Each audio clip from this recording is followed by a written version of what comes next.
Cool, so I hope everyone's having a good day.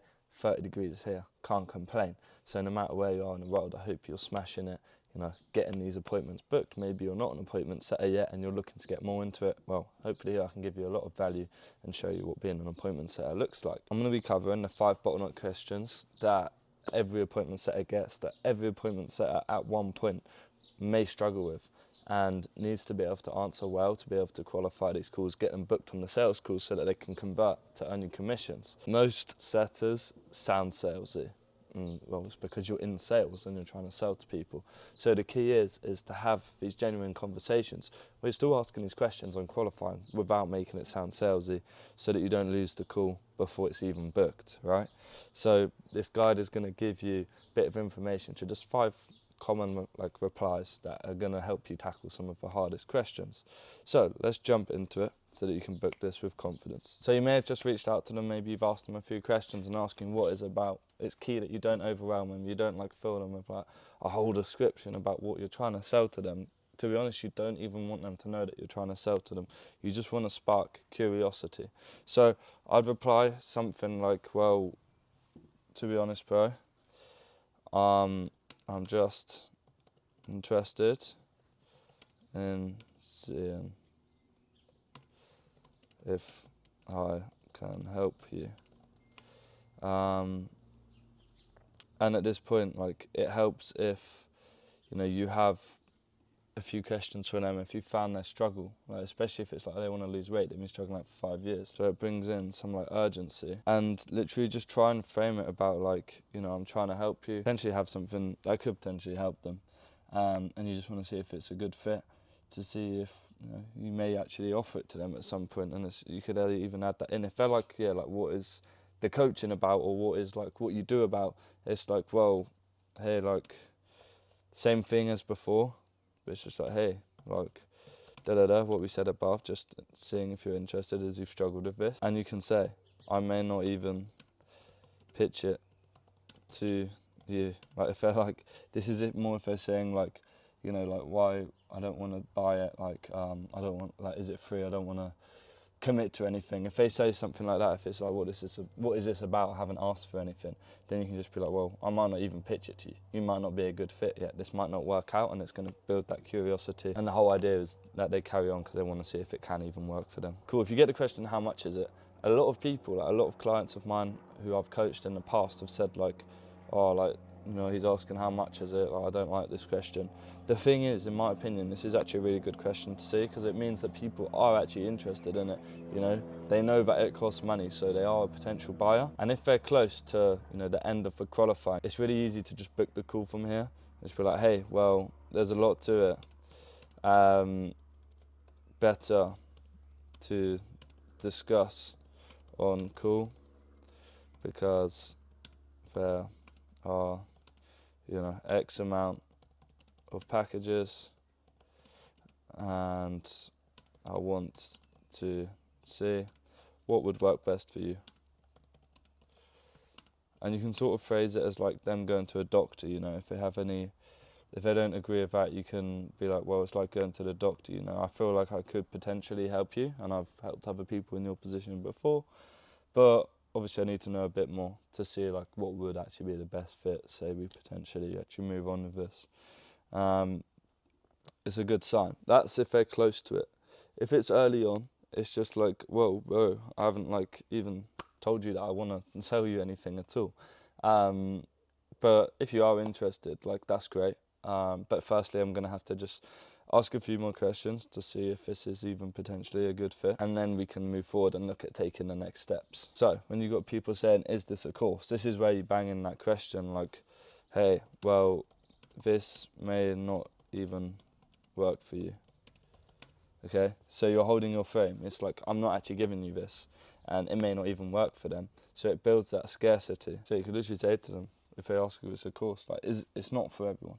Only 32% of my clients actually get through and get offered a spot. So it could even go something it's not a course, it's coaching. Honestly, it may not be a good fit for you right now. There's a few more questions I need to ask to even see if we could potentially work together. And if they send this message this is a bit of a red flag. It means they have a bad concept around courses, which there's a lot of courses out there that aren't the best, that maybe don't do what they say they're gonna do.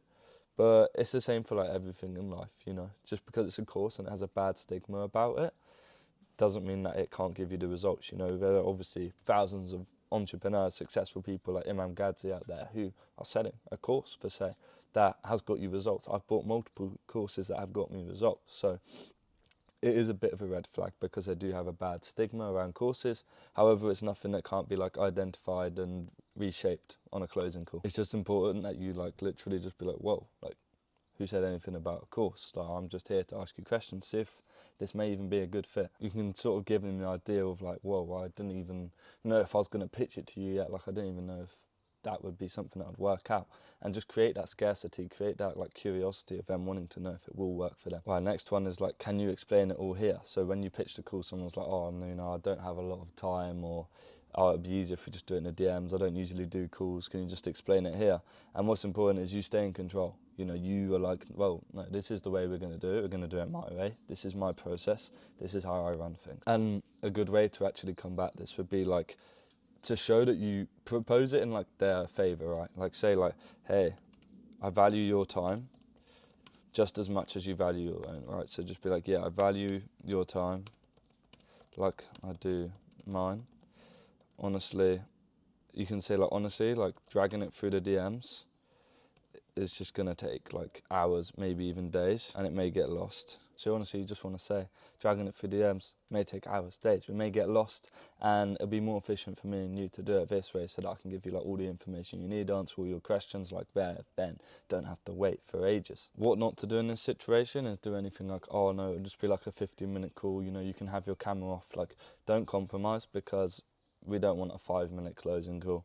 And you don't want to take a closing call with no camera. This will just annoy the business owner or closer, because this is not the way that sales calls should be set up. We need to come to a conclusion that we're going to have the call. And the reason that we have to have the call is because in part of the sale, there's going to be objections, or you're going to have to handle these objections like before the pitch. And challenging someone in their DMs is just like the worst way to go about it. Okay, because if you're like they have some limiting beliefs or a mindset that needs changing, they just like somewhat need to be challenged. It can't happen in DMs because it causes tension, and then that just like loses sales. So it has to be handed on a sales call where someone can like use tonality to challenge in like, you know, a way that works. And obviously it is generally just a big waste of time if we're doing it all through the DMs, as well as the fact that it's just going to have nowhere near as much a chance of closing. Right, last question. Is this a job? Everyone hates this question for a clear reason.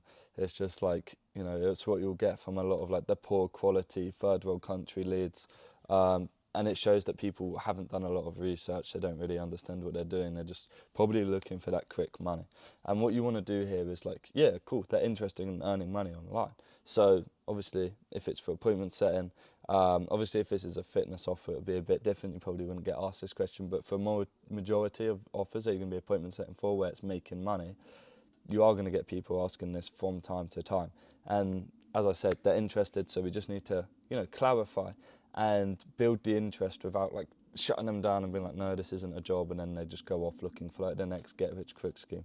So I'd say just something like this, where just like, hey man, this can definitely reward you financially like a job, and probably way more than a job by giving you like complete freedom. So just explaining like, you know, an online income, like I don't know what it's for, drop shipping, whether it's for like property or remote sales itself, whatever you're selling, you know, just explaining like the benefits that come with this, opposed to, you know, like a 9-to-5 job. You know, however, it's not a job role. I'm just interested in potentially seeing if this may even work between us, you know, like I've done for, and drop in a case study. You know, it'd be great if you had a video showing like someone that was in their position that has basically gone through this, and now they're able to like earn the money, so that these guys can get an idea of like, okay, this is what's actually going on here, to see that there is actually potential for them to earn. However, it's not just like a quick like grabbing a job, like a job interview. Okay, to summarize, just a little checklist. Don't oversell it, you know, keep it simple. You never want to look like you're selling in the DMs, because no one likes that. Like, to be honest, people just want to talk about themselves. Same way on like a closing call, you just don't go into like, right, yeah, this does this for you, we have this system, and you know, I do this, we get, no one cares. No one cares about all like all the ins and outs of the program. They care about like actual results, like what it's going to get them, like what it will actually do for their personalised future. So don't just like go rambling off like it's some kind of sales pitch. Always redirect to the call with confidence. You know, the call is your priority. You want appointments here. You want to book appointments. Obviously, if they're not qualified, then don't. If you have like that conviction in the way you're speaking, in the way that you're like proposing the call, in the way that you're like, yeah, this call will clear everything up. This is the way forward. They'll feel that, and they'll be more likely to actually just book on naturally. And yeah, frame the Zoom call is the best way to get clarity, because if they're giving you these objections, they can easily be handled on the call. So literally just, no matter what you get, you can pretty much just spin it off to the call being able to answer it, and that you just need to actually see if they're going to be a good fit for it first. Create that scarcity, make them curious, and that all comes with answering from a higher frame. So not being desperate to get them onto this call, but just like chilling back and being like, whoa, I didn't say I was selling you anything. Your goal is purely to just qualify. Don't convince them. It comes across desperate. It's not going to help you book calls or have them close. Just a little hidden bonus in here, because you've made it to the end of the video. If you want the full breakdown of how I actually qualify leads, then just comment framework over on my Instagram. I'll tag it down below, Ollie Lunt, and I'll send you my private training doc for completely free. Additionally, if you actually want to see how I could potentially help you out with appointment setting, and you like do really want to take this seriously, then check out my website below. Feel free to book a quick call, and I can give you more information on that and see if we could potentially be a good fit.